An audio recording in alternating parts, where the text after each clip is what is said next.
Hello everyone and welcome back to my channel learner study point. आज के topic में हम पोस्ट मॉडर्न फॉरेन इन्वेजन्स के बारे में पढ़ेंगे, जिसमें मेजरली हम Indo Greeks, Shakas, Parthians and Kushans, ये चार जो फॉरेन इन्वेडर्स थे, इन्वेजन्स हुए हैं इनकी तरफ से, हम उनको पढ़ेंगे, डिटेल में पढ़ेंगे। ओके, पूरा जैसे कि अगर आप नए हो यहाँ पे तो मैं बता देती हूँ कि हम यहाँ पे थियोरी थियोरी या फिर एक स्टोरी वाइज हम नहीं पढ़ते, क्योंकि वो बहुत ज्यादा टॉपिक वो बहुत बड़ा हो जाता है। हम यहाँ पे जो भी चीजें करते हैं वो पूरा का पूरा हम एग्जाम ओरिएंटेड करते हैं। ओके, एक तरह से क्विक रिवीजन काइंड ऑफ होता है। अगर आपको ये टॉपिक एकदम डिटेल में स्टोरी वाइज अगर आपको पढ़ना होगा तो मैं सजेस्ट कर दूंगी कि आप ये वीडियो यहीं पर बंद कीजिए। बट आपको अगेन पेपर निकालना होगा। पेपर में जिस तरह के क्वेश्चंस आते हैं, जिस टाइप के क्वेश्चंस आते हैं, वो सारे टॉपिक्स जितने भी चीजें होंगी वो हम यहाँ पे सब पढ़ेंगे। ओके, सो ये पूरा हमारा एग्जाम ओरिएंटेड होगा। सॉरी।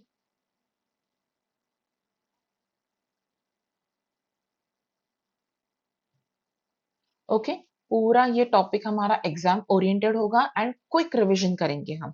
ओके, क्विक रिवीजन की तरह हो जाएगा, मतलब ये एक टॉपिक आप पढ़िए फॉरेन इन्वेजन्स के related and you are done.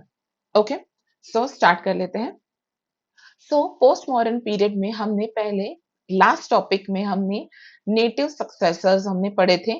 ठीक है, ये पूरा हमने टॉपिक वहां पे कंप्लीट कर लिया था। अभी हम क्या करेंगे, हम यहाँ पे फोकस करेंगे फॉरेन सक्सेसर्स में। ओके, जिसमें हम पढ़ेंगे इंडो ग्रीक, जिन्हें बैक्ट्रियन भी बोलते हैं। ओके, मतलब ये ग्रीक में ये लोग बेसिकली ग्रीक से थे, लेकिन इंडिया में आने से पहले ये लोग बैक्ट्रिया में ठहरा करते थे। बैक्ट्रिया में थे इसलिए उनको Bactrian king, sorry, Bactrian Greek भी बोलते हैं। ओके, देन शाक्स, शाक्स पढ़ेंगे जिन्हें सिंथियंस भी कहते हैं। Then Scythoparthians and Kushans. Okay, ये चारों के चारों बहुत इंपॉर्टेंट टॉपिक है। सो स्टार्ट कर लेते हैं। सो पहली चीज हम पढ़ेंगे इंडो ग्रीक्स के बारे में। ओके, इन्हें जैसे मैंने आपको पहले भी बताया है, इनको बैक्ट्रियन ग्रीक्स भी बोलते हैं। Occupied north western part of India. अभी ऑब्वियसली ये लोग, अभी जैसे ये हमारा इंडिया का मैप है, ये लोग यहाँ से आए थे। ठीक है, ग्रीक से आए थे इस वाले सेक्शन से। सो यहाँ से आने के बाद इन्होंने ये वाले सेक्शन में उन्होंने कब्जा कर लिया था। ठीक है, वहां नॉर्थ वेस्टर्न पार्ट जो है वो उन्होंने ऑक्यूपाई कर लिया था। अभी इनमें इंडो ग्रीक्स में वैसे बहुत सारे रूलर्स थे, लेकिन उसमें से जो मोस्ट फेमस रूलर है, जो हमें एग्जाम ओरिएंटेड हमें जो चीजें हमें पढ़नी है, उसमें मोस्ट फेमस रूलर आता है मिनांडर, या फिर जिसे हम मिलिंद भी कहते हैं। ओके, इन्होंने कैपिटल को किसे बनाया था, सियालकोट को बनाया था, जो कि अभी पाकिस्तान में है। ओके, देन, हाँ, अभी ये मिनांडर की बात करते हैं। मिनांडर ने बाद में क्या किया था, later converted to Buddhism by Nagasena. ठीक है, अभी यहाँ पे कुछ कुछ जगह पे नागसेन भी लिखते हैं, नागार्जुन के लिखते हैं, नागेश्वर लिखते हैं, इसलिए मैंने ये तीनों नाम लिख दिए हैं। लेकिन मोस्ट प्रोबेबली आपको ये नाम देखने को मिलेगा। ओके, तो मिनांडर जब यहाँ पे आया था इंडिया में, तो कुछ टाइम के बाद उसने खुद को बुद्धिज्म में कन्वर्ट कर लिया था। ठीक है, बुद्धिज्म उसने अपनाया था। ओके, देन नेक्स्ट देखिए, अभी इन दोनों के बीच में जो संवाद हुआ था, किसके बीच में, मिलिंद और नागसेन के बीच में जो संवाद हुआ था, इसको नागसेन ने मिलिंद पन्नों में लिख दिया था। ठीक है, उस बुक का नाम क्या है, मिलिंद पन्नो, इन पाली में लिखा था। ठीक है, जैसे कि फॉर एग्जाम्पल महाभारत के टाइम में जब ना कुरुक्षेत्र में जो वॉर होने वाला था, उस टाइम पे क्या हुआ था, अर्जुन को बहुत सारे प्रश्न उठ पड़े थे। ठीक है, बहुत सारे संकोच थे, डाउट्स थे, तो उन्होंने क्वेश्चंस पूछना शुरू किया था, किसे, भगवान कृष्ण को। ठीक है, तो उनमें जो डायलॉग्स हुए थे, ठीक है, वो क्वेश्चंस पूछ रहे थे, कृष्ण भगवान उसको आंसर कर रहे थे, उसका फिर हमें भगवत गीता के फॉर्म में हमें वो बुक मिली है। उसी तरह ये जो डायलॉग्स थे बिटवीन मिलिंद एंड नागसेन, ठीक है, मिलिंद को जो भी क्वेश्चंस थे बुद्धिज्म के रिलेटेड, वो क्वेश्चंस उन्हें पूछ रहे थे, and Nagasena being a Buddhist scholar उनको वो आंसर कर रहे थे, जो भी फिलोसॉफिकल जो नॉलेज था वो उनको दे रहे थे। एंड जब वो उन्हें सेटिस्फैक्टरी लगा मिलिंद जी को, तब वो बुद्धिज्म में कन्वर्ट हो गए। ओके, तो ये जो बुक है मिलिंद पन्नू, ये इंपॉर्टेंट है। ओके, एंड ये लिखी किसमें है? पाली भाषा में लिखी हुई है। ठीक है, तो ये इंपॉर्टेंट पॉइंट है।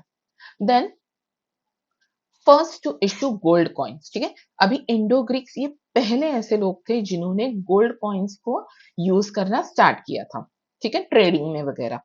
ओके, ऑल्सो इन्होंने क्या किया था? Stamp of Kings on gold coins, अपने जो गोल्ड कॉइन्स जो थे उनके, उन पे उनके राजाओं के चिन्ह भी सॉरी चिन्ह स्टैम्प हुआ करते थे। ओके, स्टैम्प्स उन पे मिंट किए हुए होते थे। और ओके, देन अभी आपको ना एक चीज आपको बस याद रखनी है कि ये जो हमने लिखा है यहाँ पे first to issue gold coin, ये इन्होंने ना बहुत स्मॉल स्केल पे किया था। ओके, बहुत ही स्मॉल स्केल पे किया था, मतलब लाइक एक इंट्रोड्यूस हुए थे इंडिया के लोग उस टाइम पे। ओके, कि गोल्ड कॉइन्स भी होते हैं, है ना, या फिर गोल्ड कॉइन्स भी यूज किए जा सकते हैं। ओके, उस हिसाब से अभी ये मैंने ऐसे क्यों लिखा है वो मैं आपको बाद में बताऊंगी। Okay, then introduced Hellenic. Hellenic मतलब Greek features in art resulted in the rise of Gandhar school. ठीक है, इसको ये जो गांधार स्कूल ऑफ आर्ट है या फिर मथुरा स्कूल ऑफ आर्ट है, वो हम बाद में एक अच्छे से ना एक कंपैरिजन टेबल वाइज हम पढ़ेंगे। लेकिन अभी आपको बस याद करना है कि भाई देखिए, अभी ये लोग आए थे ग्रीक से, तो उन वहां से उनका जो भी कल्चर वगैरह होगा वो उनके आर्ट में दिखेगा। ओके, तो वो हुआ था, तो जो ग्रीक फीचर्स जो दिखते हैं उनके आर्ट में उसको हेलेनिक कहते हैं। ओके, जिसकी वजह से एक प्रॉपर एक गांधार स्कूल ऑफ आर्ट का एक ना एक जन्म हुआ था उससे। ओके, तो बस इंडो ग्रीक में इतना ही पढ़ना है हमें। आ, अच्छा, अभी हमें ना एक छोटा सा पॉइंट यहाँ पे, या फिर एक काम करती हूँ यहाँ पे नहीं, अलग ही कर देती हूँ मैं, एक सेकेंड। हाँ, तो एक थोड़ा ना, हाँ यहाँ पे हम मैं लिख देती हूँ, ये एक्चुअली बात है शुंग पीरियड की। ठीक है,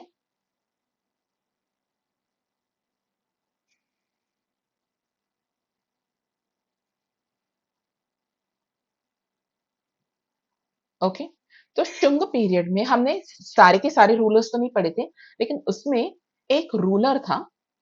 ठीक है, एक रूलर कौन था? भागभद्र। ठीक है, शुंग पीरियड का एक वन ऑफ द रूलर था भागभद्र। ठीक है, इसके कोर्ट में कौन आया था? इसके कोर्ट में कौन आया था? हेलियोडोरस। हेलियो सॉरी, हेलियोडोरस आया था। ठीक है, ये कौन था? ये एम्बेसडर था। ओके, और किसका एम्बेसडर था ये? एंटिलकिडिस।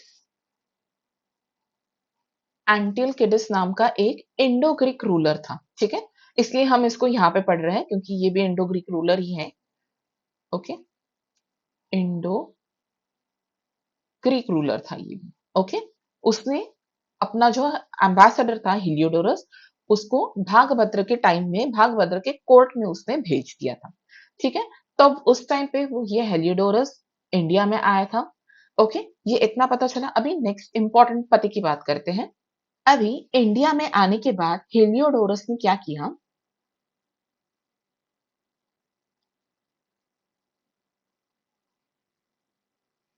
हेलियोडोरस ने एक पिलर इंस्टॉल किया। ठीक है, installed a pillar in Vidisha. ठीक है, विदिशा जो अभी के टाइम पे एमपी में आता है। ओके, मध्य प्रदेश में आता है। तो वहां पे उसने एक पिलर उसने इंस्टॉल किया, जिसे आज हम गरुड़ पिलर कहते हैं। ठीक है, जिसे आज हम गरुड़ पिलर कहते हैं। ये एक बहुत इंपॉर्टेंट पॉइंट है, ठीक है। एग्जाम एग्जाम के पीओवी से भी एक बहुत ही इंपॉर्टेंट पॉइंट है ये। Okay,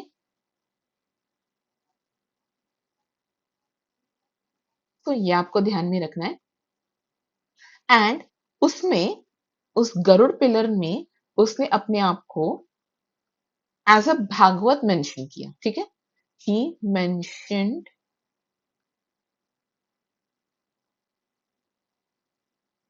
himself as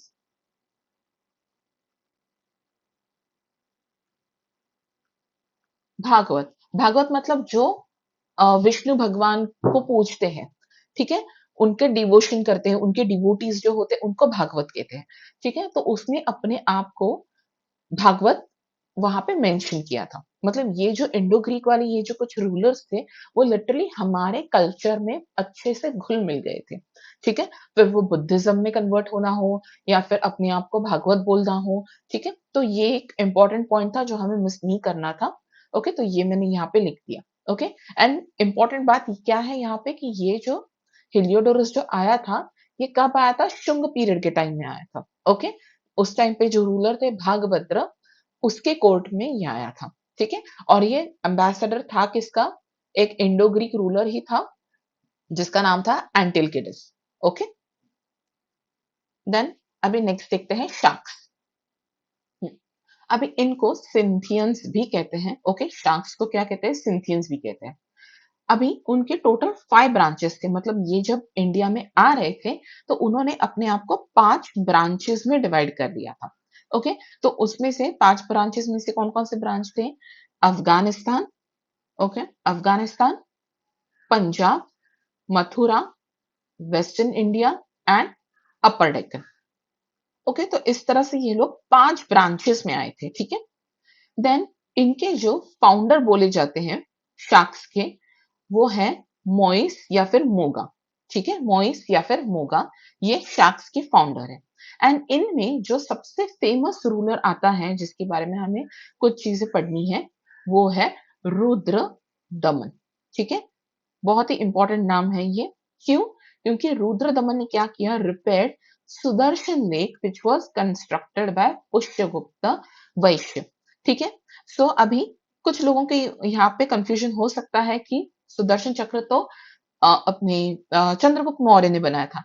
obviously Chandragupta Maurya के टाइम पे ही बनाया गया था, ठीक है। चंद्रगुप्त मौर्य के टाइम पे ही बनाया गया था, लेकिन उन्होंने ऑर्डर किसको दिया था बनाने का? इसको पुष्यगुप्त वैश्य को दिया था ऑर्डर, ठीक है, कि आपको ये सुदर्शन लेक कंस्ट्रक्ट करना है। ओके, तो एग्जाम में इधर आपको चंद्रगुप्त मौर्य देखने को मिलेगा या फिर पुष्यगुप्त वैश्य देखने को मिलेगा, ठीक है। दोनों कभी नहीं आएंगे। ओके, या फिर वो स्पेसिफाई करके देंगे आपको। ओके, ऑर्डर तो चंद्रगुप्त मौर्य ने ही दिया था सुदर्शन लेक बनाने का, लेकिन जो ऑर्डर दिया किसको था? पुष्यगुप्त वैश्य को दिया था। तो ठीक है, तो उस जमाने का मौर्यंस के टाइम का जो वो जो सुदर्शन लेक जो बनाया था, उसको रिपेयर करने का काम किसने किया था? रुद्र दमन ने किया था, ठीक है। अभी ये सारी चीजों की जो इंफॉर्मेशन है रिगार्डिंग सुदर्शन लेक वगैरह, ये हमें कहाँ मिलती है? ये हमें देखने को मिलती है जूनागढ़ के रॉक इंस्क्रिप्शंस में, जो कि गुजरात में है। ओके, एंड ये इंस्क्रिप्शंस जो थे, ये संस्कृत में किए गए थे, ठीक है। क्यों? क्योंकि रुद्र दमन जो थे उन्होंने संस्कृत लिटरेचर को पेट्रनाइज किया था, ठीक है। मतलब एक अच्छे लेवल पे उन्होंने संस्कृत को पेट्रनाइज किया था, एक अच्छे लेवल पे उन्होंने संस्कृत लिटरेचर को बढ़ावा दिया था, ठीक है। तो ये जो जूनागढ़ का जो रॉक इंस्क्रिप्शन भी जो हमें देखने को मिलता है, वो भी संस्कृत में ही है, ठीक है। देन यहाँ पे एक छोटी सी बात आती है यहाँ पे कि 58 बीसी में एक किंग विक्रमादित्य थे जो उज्जैन में थे, उन्होंने शाकर्स को हराया था, ठीक है। एंड उसके बाद उनके नाम पे विक्रम संवत नाम का कैलेंडर स्टार्ट हुआ था, ठीक है। तो ये भी एक इंपॉर्टेंट पॉइंट हो जाएगा। देन और कुछ इंपॉर्टेंट कुछ शाक रूलर्स हैं जिनके बस आपको नाम पता होने चाहिए, जैसे नाहपन, देन उश्वदेव, देन घामाटेक, एंड शस्ताना। ठीक है, तो ये कुछ नाम है, बस आपको वो जस्ट गो थ्रू करनी है। ओके, तो नेक्स्ट देखते हैं पार्थियंस। ठीक है, पार्थियंस को पहलवास या फिर अरसासिड एम्पायर भी कहते थे। ठीक है, ये पल्लवास और पल्लवास ये दोनों डिफरेंट है। हाँ, ये पल्लवास अलग है, ये साउथ में थे, और ये पहलवास है। ओके, ये डिफरेंट है। ओके, तो ये आपको पता होना चाहिए। ओके, देन ये ओरिजिनली थे कहां से? ओरिजिनली ये लोग थे ईरान से थे। ओके, देन यहाँ के जो मोस्ट फेमस जो पार्थियन किंग थे जिनके बारे में हमें बस पता होना चाहिए, वो थे गोंडोफर्निस। ठीक है, उनका नाम क्या था? गोंडोफर्निस। एंड इसी के टाइम पे एक क्रिश्चियन मिशनरी आए थे जिनका नाम था सेंट थॉमस। ठीक है, सेंट थॉमस आए थे, ये क्रिश्चियन मिशनरी थे जो इंडिया में आए थे क्रिश्चियनिटी का प्रचार प्रसार करने के लिए। ओके, तो ये एक इंपॉर्टेंट पॉइंट हो जाता है। एंड ये सब चीजों के रिलेटेड जो इंफॉर्मेशन जो हमें मिलती है, वो हमें मिलती है तख्त ई बाही इंस्क्रिप्शन में मिलती है। ओके, जो कि अभी पाकिस्तान में है। ओके, बस पार्किंस के बारे में बस ये मिलजुल के ये कुछ 4-5 पॉइंट्स ही है, बस उतने ही आपको ध्यान में रखने। ठीक है, सो ये सारी इंफॉर्मेशन कहाँ मिलती है? तख्ती-बाही इंस्क्रिप्शंस में मिलती है। सो ये जो एक्चुअली जो तख्ती-बाही जो है, ये एक्चुअली एक बुद्धिस्ट मोनास्ट्री है। ठीक है, क्या है ये? बुद्धिस्ट मोनास्ट्रीज है ये। ठीक है, वहां पे ये सारे इंस्क्रिप्शंस है, और इन्हीं इंस्क्रिप्शंस में हमें Gondophernes, saint Thomas, इनके बारे में पल्लवास के रिलेटेड सारी इंफॉर्मेशन हमें यहाँ पे मिलती है। ओके, नेक्स्ट है कुषाण। ओके, अभी ये कुषाण का एक मेजर टॉपिक है, बहुत इंपॉर्टेंट भी है। ओके, तो इसको हम अच्छे से पढ़ लेंगे, देखते हैं क्या क्या है इसमें। तो कुषाण्स को क्या बोलते हैं? येउचीज भी बोलते हैं या फिर टोचारियंस भी बोलते हैं। ओके, देन इन्होंने क्या किया था? रिप्लेस्ड द पार्थियंस, मतलब इन्होंने कुषाण्स ने पार्थियंस को हराया था। ओके, एंड इन्होंने अपना एक रूल यहाँ पे एस्टैब्लिश कर लिया था। ठीक है, अब इन्होंने भी settled in north western India around Takshashila. ठीक है, तक्षशिला वाला जो एरिया है, वहां पे ये लोग सेटल हुए थे।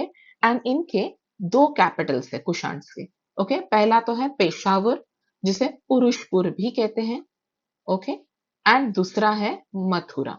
इस तरह इन लोगों ने इनके दो कैपिटल्स रहे हैं। ओके, अभी इनके जो कुषाण्स के जो फाउंडर है, ये है कडफिसिस या फिर कुजुल कडफिसिस। ठीक है, देन ऐसे ही इनके जो सेकंड जो रूलर थे, वो थे वीमा कडफिसिस या फिर उनको कडफिसिस टू भी बोलते हैं। ठीक है, ये सेकंड रूलर थे। ओके, देन वीमा कडफिसिस का एक टाइटल भी उन्होंने उन्हें मिला था, वो था महेश्वराय। ठीक है, क्या था वो टाइटल? महेश्वराय। ठीक है, देन वीमा खडफिसिस इशूड गोल्ड कॉइन्स। अभी देखिए, गोल्ड कॉइन्स यहां भी इश्यू हो रहे हैं, लेकिन यहां पे ऑन अ लार्ज स्केल हो रहे हैं। ठीक है, तो सबसे ज्यादा गोल्ड कॉइन्स अगर कहीं पे यूज हुए हैं, ओके, तो वो हुए हैं कुषाण के पीरियड में। ओके, अब ये ऐसे क्यों हुआ था? क्योंकि ये देखिए, यहाँ पे ये पॉइंट देखिए, क्योंकि इन लोगों ने क्या किया था? Controlled the famous silk route. ठीक है, जो फेमस जो सिल्क रूट था, जो चाइना से लेकर ईरान तक जाता था। ठीक है, उस पे उन्होंने पूरी तरह से अपना कब्जा कर लिया था। ठीक है, तो वहां से ऑब्वियसली ना सारे टैक्सेस उनको मिलते थे, एंड उस वजह से उनके पास पैसा ही पैसा था। ठीक है, इसलिए गोल्ड कॉइन्स कुषाणों के टाइम पे सबसे ज्यादा फेमस हुए थे। ठीक है, तो ये एक इंपॉर्टेंट पॉइंट है। ठीक है, देन वीमा कड़फिसिस के बेटे आते हैं कनिष्क। ओके, ये भी एक बहुत इंपॉर्टेंट रूलर है। ओके, कनिष्क को क्या कहते हैं? Also known as second Ashoka. Okay, इन्हें सेकंड अशोक भी बोलते हैं, या फिर उन्होंने उनको एक टाइटल मिला था शाह नौशाही। ठीक है, जैसे शानोशाही बोलते हैं ना, वही है ये। ओके, तो कनिष्क को ये दो टाइटल्स मिले थे, एक तो सेकंड अशोक भी बोलते थे उसे, एंड शानोशाही भी बोलते थे। ठीक है, देन इन्हीं के टाइम पे शाक इरा स्टार्ट हुआ था। ठीक है, एक्चुअली कनिष्क जब थ्रोन पे बैठे थे तब वो बैठे थे 78 एडी में। ठीक है, एंड वहीं से शाक इरा की स्टार्टिंग हुई थी। ठीक है, जिसे आज भी गवर्नमेंट ऑफ इंडिया फॉलो करती है। ओके, सो ये अगेन एक बहुत ही इंपॉर्टेंट पॉइंट हो जाता है ये। ओके, देन नेक्स्ट आता है fourth Buddhist council was held in Kundalvan Kashmir. ठीक है, ये भी इन्हीं के टाइम पे कनिष्क ने ही रखवाई थी कुंदलवन में। ओके, पता है ना, हमने वो छोटा सा वो हमने टेबल किया था, RV PK AK AK MS MV। ठीक है, तो ये जो लास्ट वाला जो आता है, ठीक है, तो वो किसने किया था? ये के फॉर क्या हो गया? कुंदलवन हो गया कश्मीर। ये के से हो गया कनिष्क। Okay, under Vasumitra. ठीक है, तो ये के भी। Okay, then last great ruler कौन था? वासुदेव वन। ठीक है, मतलब वासुदेव वन के बाद भी कुछ कुषाण के रूलर्स थे, नो डाउट, लेकिन जो सबसे एक ग्रेट रूलर के हिसाब से ना, जिन्होंने नो कुछ कंट्रीब्यूट किया है वगैरह वगैरह, तो उस हिसाब से वासुदेव वन का नाम आता है। ठीक है, तो उस हिसाब से लास्ट ग्रेट रूलर कुषाणों के वासुदेव वन आते हैं। अब ये जो सारी इंफॉर्मेशन जो हमें मिलती है, इसके सारे सोर्सेस, वो हमें मिलते हैं राप्तक इंस्क्रिप्शंस अफगानिस्तान से। ठीक है, एंड ये जो राप्तक इंस्क्रिप्शंस है, ये ग्रीक एंड बैक्ट्रियन लैंग्वेज में लिखी गई है। ठीक है, मैं हाँ यहीं पे लिख देती हूँ, ग्रीक एंड बैक्ट्रियन लैंग्वेज में ये इंस्क्रिप्शंस लिखे गए हैं। ओके, देन ये तो हमने देख लिया कि उन्होंने सिल्क रूट पे पूरा कब्जा कर लिया था, इसलिए उनके पास बहुत पैसा था। ठीक है, गोल्ड कॉइन्स भर भर के थे इनके पास। ओके, हाँ ये देखिए, first ruler in India to issue gold coins on wide scale. ठीक है, वाइड स्केल पे जो इशू किए थे गोल्ड कॉइन्स, ये कुषाणों ने ही किए थे। देन इन्होंने मतलब कनिष्क ने पेट्रोनाइज किस किस को किया था? पार्श्व को किया था, वासुमित्र को किया था, अश्वघोष, नागार्जुन, शरक एंड मथुरा को किया था। ठीक है, अभी ये जो नागार्जुन है, ये डिफरेंट है। ठीक है, जो पहले जो हमने देखा था नागसेन, वो अलग है, ये नागार्जुन अलग है। ओके, चाहे तो मैं आपको दिखा देती हूँ, अगर आपने नो नया नया ही ये पढ़ रहे हैं आप, तो कंफ्यूजन नहीं होना चाहिए। हाँ ये देखिए यहाँ पे। ठीक है, ये जो नागसेन थे, उनका कहीं कहीं पे नागार्जुन नाम भी आता है या फिर नागेश्वर नाम भी आता है। ठीक है, तो ये नागसेन या फिर नागार्जुन अलग है, एंड ये वाले नागार्जुन जो है, ये अलग है। ठीक है, देन कुछ छोटी मोटी चीजें देख लेते हैं, जैसे वासुमित्र की एक बहुत ही फेमस बुक है, महाविभाष सूत्र। ठीक है, महाविभाष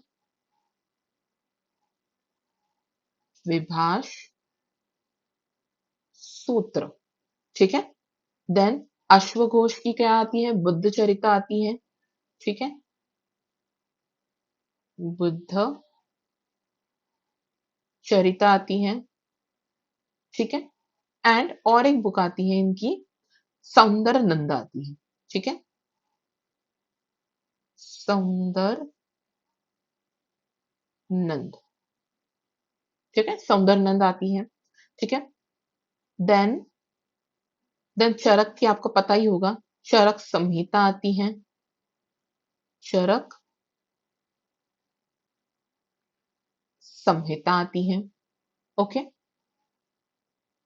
देन मथुरा जो थे, ये एक तरह के एक पॉलिटिशियन थे।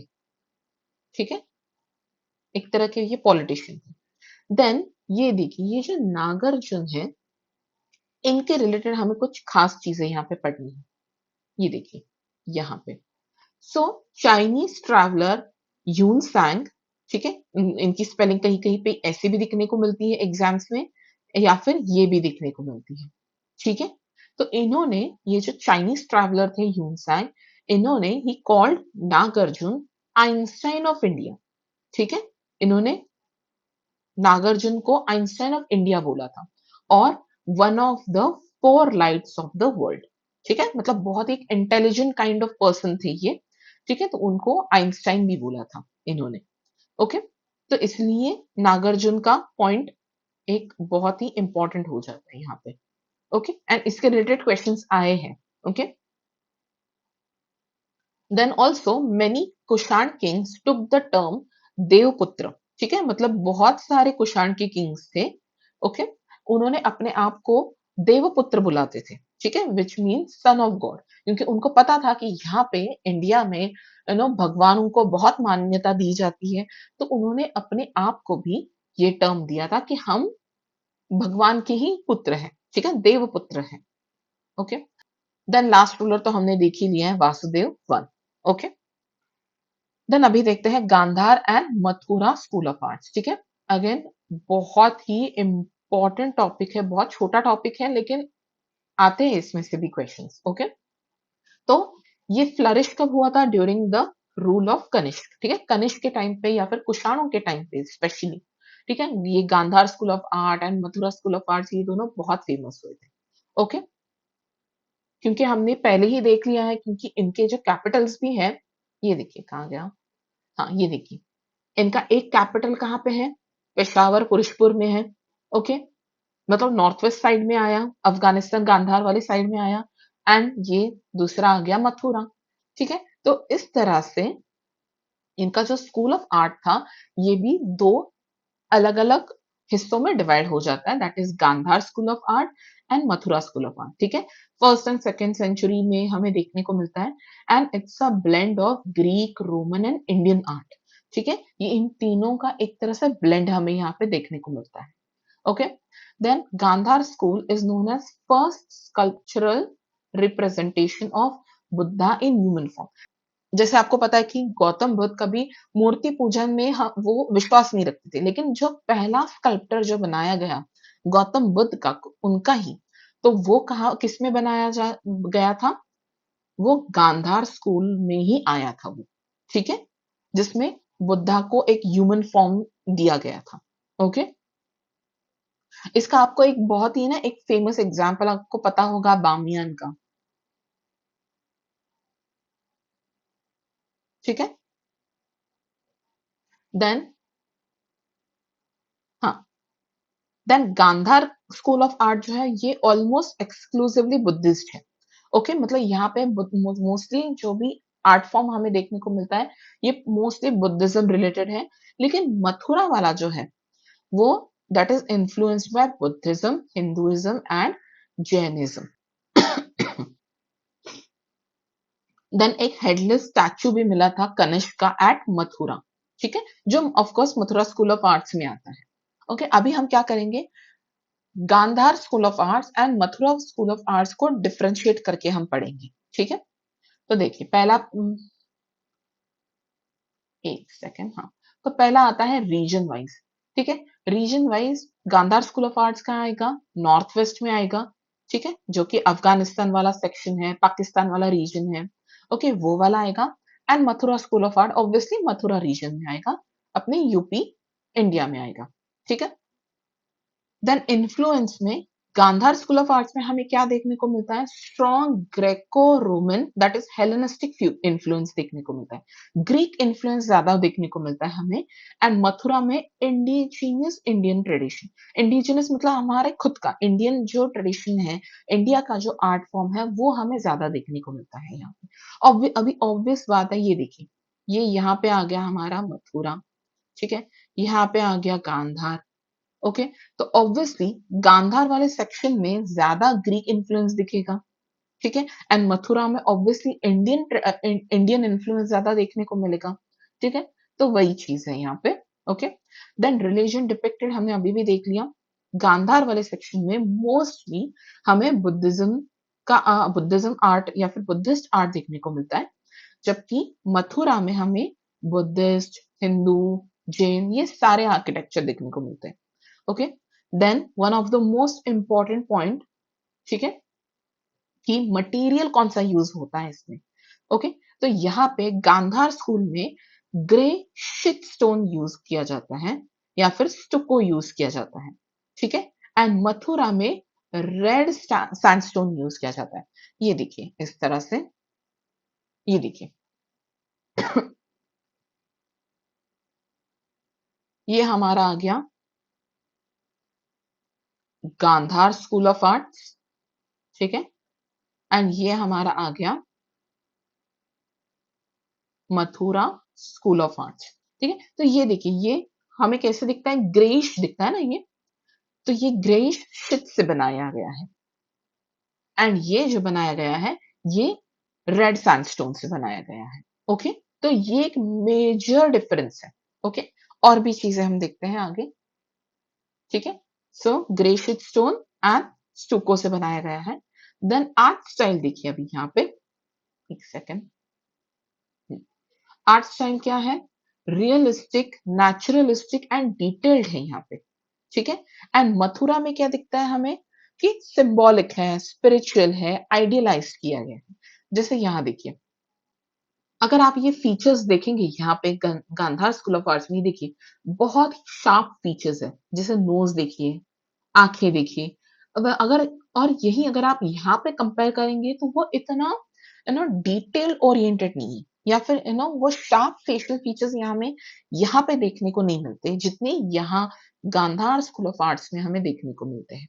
ओके, तो ये एक डिफरेंस हो जाता है, ठीक है, कि बहुत ही ना इसलिए वो दिखने के लिए बहुत रियलिस्टिक लगते हैं। अगर आपने कहीं ऐसे ग्रीक स्कल्प्टर्स देखे होंगे, लिटरली आपने देखा होगा कि ना उनकी अगर कोई किसी आदमी का अगर ऐसा कुछ मूर्ति वगैरह होगी, तो ना लिटरली उनके जो मसल्स होते हैं, ना चेहरे पे जो रिंकल्स होते हैं, वो सारी चीजें ना वो बहुत ही डिटेल में दिखाते हैं, ठीक है। तो ये वही है ये। ओके, ग्रीक इन्फ्लुएंस यहाँ पे बहुत है। ओके, वहीं अगर हम यहाँ पे देखें मथुरा वाले में, तो सिंबॉलिक है, स्पिरिचुअल है। ओके, देन अगेन एक इंपॉर्टेंट पॉइंट है ये भी, बुद्धास हेयर, ठीक है। गांधार स्कूल में हमें वेवी हेयर दिखते हैं, जैसे ग्रीक गॉड्स के होते हैं ना वेवी हेयर। ये देखिए यहाँ पे ये वेवी दिख रहा है हमें यहाँ पे, ठीक है। ये ऐसे जा रहा है, ये ऐसे जा रहा है, ये ऐसे जा रहा है, तो हमें यहाँ पे वेवी हेयर दिखते हैं बुद्धा के। Whereas Mathura school of art में हमें कर्ली हेयर या फिर शेवन हेयर दिखता है। ये देखिए पूरा, एक तो सर यहाँ पे उनका पूरा शेव किया होगा, या फिर आपने ऐसा कुछ पैटर्न देखा होगा। एक मिनट, क्या आपने कुछ ना ऐसा ऐसा ऐसा कर्ली पैटर्न देखा होगा, ठीक है। अभी यहाँ पर ऐसे प्रॉपर दिखता नहीं है, लेकिन ये ऐसे ऐसे ऐसे ऐसे कर्ली बाल आपने देखे होंगे बुद्धा के हेड पे, ठीक है। ये इस तरह से, तो ये जो आता है ये मथुरा स्कूल ऑफ आर्ट्स में आता है। ओके, कर्ली हेयर या फिर शेवन हेड आता है यहाँ पे। Okay, then next facial features देखिए, अगेन शार्प नोज, नोज के साथ आपने हमने देखा शार्प है पूरा। ओके, वेवी है, रियलिस्टिक फीचर्स है। एंड यहाँ पे राउंड फेस है, बेसिक राउंड फेस है, इंडियन फीचर्स आते हैं। ओके, देन यहाँ देखिए क्लोथिंग स्टाइल में क्या आता है, हैवी रोब्स दिखते हैं विथ फोल्ड्स, ठीक है। वही मथुरा में लाइट रोब आता है, ठीक है, या फिर ट्रांसपेरेंट ड्रेपरी। यहाँ पे आप देख सकते हो, ये देखिए ये इनके ऊपर ये जो ड्रेप किया गया है, ठीक है, ये पूरा ये देखिए ये पूरा कपड़ा है, लेकिन फिर भी हमें इनकी बॉडी यहाँ से फिर भी दिखती है। ओके, तो यही चीज दिखाता है कि इनका जो ड्रेपरी थी, ठीक है, वो कैसी थी, वो ट्रांसपेरेंट थी, ठीक है। वो जो कपड़ा अपने आप पर वो जो ओढ़ते थे, वो कैसा था, वो ट्रांसपेरेंट था। ओके, तो वो मथुरा स्कूल ऑफ आर्ट में दिखता है। Then halo, again important point, halo in the sense कि आपने देखा होगा जो भी भगवान वगैरह होते हैं उनके पीछे एक बड़ा सा एक आभा मंडल होता है, ठीक है, जो उनका वाइब्रेशन वाइब्स दिखाते हैं, ठीक है, एक लाइट जैसी आती है भगवान के पीछे से, उसी को बोलते हैं हेलो, ठीक है। तो वो जो हेलो है ये गांधार में बहुत ही एक प्लेन या फिर बहुत मिनिमली दिखाई गई है। ओके, वहीं मथुरा में उसको प्रोफ्यूजली डेकोरेट मतलब अच्छे से उसको डेकोरेट किया गया है, ज्योमेट्रिकली फ्लोरल मोटिव्स में। देखिए यहाँ पे भी देखिए, ये आपको दिख रहा होगा यहाँ पे, ये उनका ये पूरा ये हेलो दिखाया गया है, पूरा उनका जो आभा मंडल है, ठीक है, उनकी जो हम जैसे अभी के यहाँ टाइम पे हम वाइब्स बोलते हैं किसी पे भी, ठीक है, तो ये इसको डेकोरेट किया गया है अच्छे से। ओके, तो अगेन ये भी एक इम्पॉर्टेंट पॉइंट हो जाता है, एंड ये ज्यादा एक्चुअली इम्पोर्टेंट है नहीं इतना, बट फेशियल डिटेल्स में कभी कभी यहाँ पे मुस्टैच या फिर बियर्ड भी दिखाते हैं गांधार स्कूल ऑफ आर्ट में। एंड मथुरा में मोस्टली क्लीन शेव रखते हैं, ठीक है। एंड जो भाव जो होता है जो चेहरे पे, वो मोस्टली कैसे होता है, वो peaceful serene kind of smiling होती है, ठीक है। एक बहुत ही जैसे आप देख सकते हैं, एक छोटी सी एक मंद मंद एक यहाँ पे मुस्कुराहट आपको यहाँ पे देखने को मिलती है। ओके, तो ये हो गया हमारा Mathura school of arts and Gandhara school of arts. अभी इसी के साथ और एक स्कूल ऑफ आर्ट आता है जो भी इक्वली इंपॉर्टेंट है, वो है अमरावती स्कूल ऑफ आर्ट, ठीक है। अमरावती स्कूल ऑफ आर्ट, जो अमरावती आंध्र प्रदेश वाले साइड में बहुत ज्यादा फ्लरिश हुआ था, ठीक है। ठीक है, अमरावती स्कूल ऑफ आर्ट कौन सा रीजन में, ऑफ कोर्स अमरावती में, जो कि आंध्र प्रदेश वाले एरिया में सॉरी एरिया क्या बोल रहे हैं, आंध्र प्रदेश स्टेट में आता है, ठीक है। रीजन भी आपको थोड़ा बहुत याद रखना पड़ेगा, ठीक है। जो कृष्ण गोदावरी वाला जो वैली वाला रीजन है वो आता है यहाँ पे। Okay, time period second century to second century BC to third century CE में आता है, ठीक है। देन पेट्रन्स इसके कौन कौन है, Satavahana rulers and local traders. Obviously उस टाइम पे सतवाहन का रूल यहाँ पे ज्यादा था, तो सतवाहन के टाइम पे ये बहुत ज्यादा फ्लरिश हुआ था।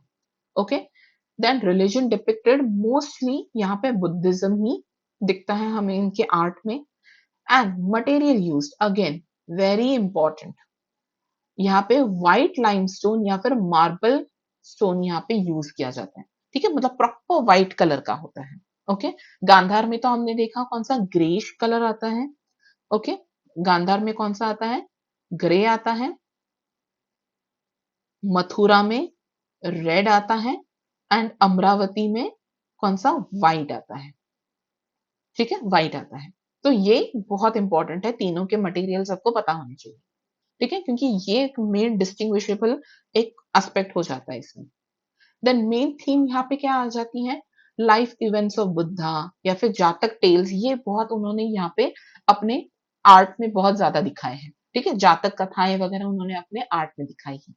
देन बुद्धा को रिप्रेजेंट कैसे किया है इन्होंने, ये भी एक इम्पोर्टेंट है कि एन आइकॉनिक फेस डोमिनेंट हुआ है यहाँ पे, मतलब उन्होंने बुद्ध का एक स्टैचू नहीं बनाया है, इन्होंने इन्होंने बुद्ध को कैसे दिखाया है, थ्रू सिंबल्स दिखाया है, ठीक है, सिंबल्स दिखाए जैसे कि स्तूप हो गए, उनके फुटप्रिंट्स हो गए, बोधि ट्री हो गया। तो ये सारी जो बुद्ध को जो चीजें रिप्रेजेंट करते हैं, वो सारी चीजें, वो सारे सिंबल्स हमें इस अमरावती स्कूल ऑफ आर्ट में हमें बहुत ज्यादा देखने को मिलते हैं। ओके, सो बस इतना ही था ये टॉपिक। आई होप आपको ये टॉपिक अच्छा लगा होगा। बहुत ही छोटा टॉपिक है, बहुत हार्डली एक आध क्वेश्चन आता है इसमें से, लेकिन बहुत ही स्कोरिंग टॉपिक है क्योंकि बहुत छोटा टॉपिक है। ओके, सो अगर आपको ये वीडियो अच्छा लगा होगा तो please like this video, subscribe कीजिए, सो दैट थोड़ा बहुत मोटिवेशन मुझे भी मिलता है इससे। एंड अगर आपके कुछ भी डाउट्स होंगे या फिर अगर आप कुछ सजेशंस देना चाहते हो, then please feel free to tell it in the comment section. Okay, so thank you so much and all the very best.